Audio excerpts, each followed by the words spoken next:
বাবার বাড়ি মানেই শান্তির একটা জায়গা। গতকাল সকালবেলা এইভাবে সবাই একসাথে চায়ের আড্ডায় বসেছিলাম। যদিও নাস্তা করতে আরেকটু দেরি, সকাল সকালে চা দিয়েই আমাদের সকালটা শুরু হয়েছিল। ভাবতে পারিনি আজকের দিনেই এমনটা হবে। চা খাওয়ার পরে আমরা নাস্তাটা শুরু করে দিয়েছিলাম, কারণ আমাদেরকে বাইরে যেতে হবে।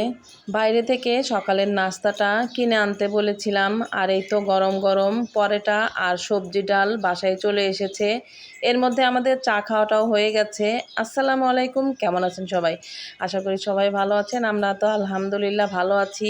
আমার ছোট ভাইয়ের গতকাল একটা পরীক্ষার চাকরির এক্সাম ছিল। তো ওর যখনই চাকরির এক্সাম হয় তখন আমরা পুরো গোষ্ঠী শুদ্ধ ওর সাথে চলে যাই সেই পরীক্ষার কেন্দ্রে। তো গতকালকেও সেরকমই হয়েছিল, যেহেতু আমরা 3 মামিও গিয়েছি। আর ওর সাথে আমরা আরও 4 জন যোগ হয়ে সবাই মিলে তাড়াহুড়ো করে সকালের নাস্তাটা খেয়ে সেখানে চলে যাব। তাই আম্মুকে আর কোনো কষ্ট করতে দেই নাই। তখন বাজে 8টা থেকে 8:30, সকাল 10টা থেকে পরীক্ষা শুরু। ততক্ষণেও বুঝিনি মোবাইলের এই অবস্থা হবে। জানি না আর কার কার সাথে এমন হয়েছে, কিছুতেই আমার পেজে আর ঢুকতে পারি না।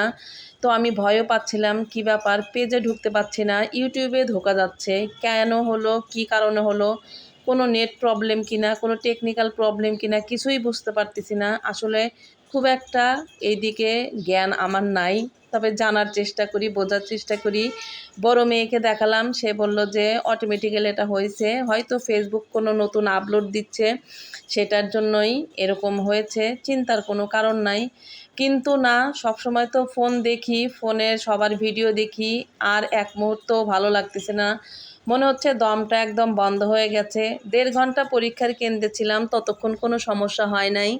তারপরে পরীক্ষা শেষে যখন বাসায় চলে এসেছি, পরীক্ষার কেন্দ্র থেকে আমরা সবাই মিলে আমার নানির বাড়িতে চলে গিয়েছিলাম। আমার মামি আমাদেরকে দুপুরবেলা খাওয়ার দাওয়াত দিয়েছিল। তো পরীক্ষার কেন্দ্র থেকে আমরা চলে গিয়েছি, সেখানে গিয়েও ফোন অন করতে পারি নাই। কি একটা ঝামেলা! কার কার সাথে গতকালকে এমন হয়েছে অবশ্যই কিন্তু কমেন্টে জানাবেন। রাত অবধিও আমার ফোন ঠিক হয়নি। তারপরে কি আর করব, এদিকে ফোন রেখে দিলেও ভালো লাগে না।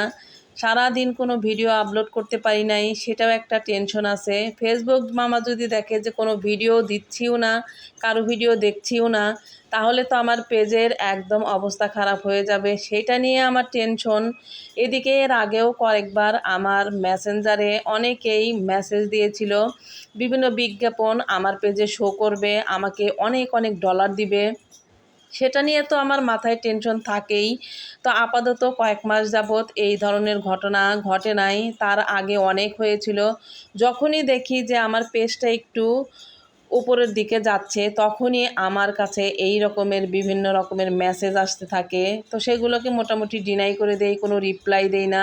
ছোট ভাইয়ের 1.5 ঘন্টা পরীক্ষার শেষে আমার 2 মেয়ে, আমি আর এই 3 জন মিলে চলে যাই হচ্ছে আমার নানির বাড়িতে।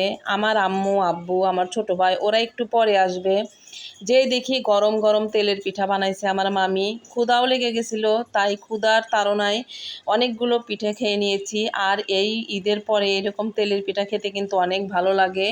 তো যাই হোক, অনেক বছর পর নানির বাড়িতে গেলাম। যেহেতু আমার মামিরা গ্রামে থাকে না, তারা থাকে ঢাকাতে, তাই মামি যখন গ্রামে আসে তখনই মামি আমার খালাদের আমাদেরকে সবাইকে আসতে বলে।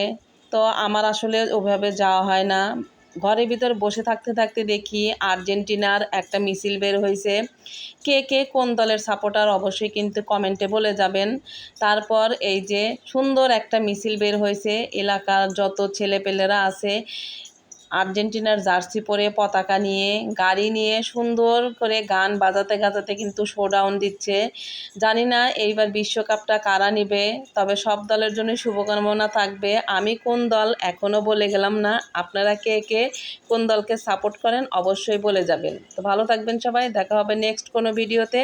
আজকে এই পর্যন্তই। আর গতকালকের বিভ্রান্তিতে কারা কারা পড়েছেন সেই বিষয়ে সবাই জানাবেন। আল্লাহ হাফেজ।